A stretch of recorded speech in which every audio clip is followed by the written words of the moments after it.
दड़ो वेझो ॻोठ गुलगाहो वासी पोरियत हमीद गाहो जो बीमारी में मुब्तला 3 वरहनि जो मासूम पुट दड़ो जी सरकारी अस्पताल में फोत थी वियो। 3 वरहनि जो ॿारड़ो वारसन इलाज लाइ रूरल हेल्थ सेंटर दड़ो आंदो, जिते सुबह जे वक़्ति डॉक्टर मौजूद न हुजण करे ॿारड़ो इलाज न थियण करे तड़पी तड़पी फोत थी वियो। सरकारी अस्पताल में डॉक्टर न हुजण करे वारसन ॿारड़े खे ख़ानगी अस्पताल खणी विया, जिते अस्पताल अमले ॿारड़े जे फोत थियण जी तस्दीक कई। सरकारी अस्पताल में एम्बुलेंस न हुजण करे वारिस फोती ॿारड़े जो मड़ मोटरसाइकिल ते ॻोठ खणाए विया। ॿारड़े जो लाश घर पहुचण ते कोहराम मची वियो। इन सिलसिले में फोती ॿारड़े जे वालिद हमीद गाहो मीडिया खे ॿुधायो त पुट खे 3 ॾींहं अॻु दस्त ऐं उल्टियूं थियूं। असांखे सरकारी अस्पताल खणी आयासीं, जिते डॉक्टरनि ॿारड़े खे बोतल चाढ़ी।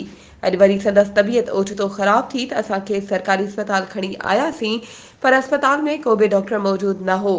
इलाज न थियण करे पुट फोत थी वियो। वधीक ख़बरुनि ऐं अपडेट्स जे लाइ असांजे चैनल खे सब्सक्राइब कयो ऐं हा, बेल आइकन खे प्रेस करणु न विसारिजो त जीअं असांजी हर नई अचण वारी वीडियो तव्हां ताईं पहुची